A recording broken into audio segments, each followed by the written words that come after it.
Subling milagsik ang local products sa holiday market and craft fair sa Tagbilaran City, Bohol.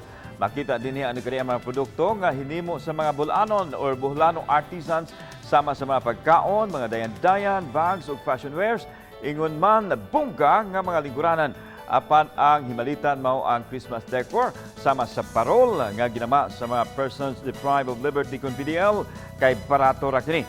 Matod sa DTI Bohol, miabot na sa 1 ka milyon ka pesos ang kita sa mga eksibitor og masaligon sila nga sa sinugdanan na kini sa pagbalik sa kalagsik sa ekonomiya sa Bohol. It has been a long time nga wala na dekorasyon Christmas, panahon sa Christmas ang akong bahay. And secondly, para po fundraising sa itong mga piniriso nga may naghimo ani. So tabang na lang ginagmay na produkto. Actually, ika-third attempt na ni nato sa DTI nga maghimo og trade fair at this time of the pandemic. So hopefully, mabalik na ang atong kalagsik no sa atong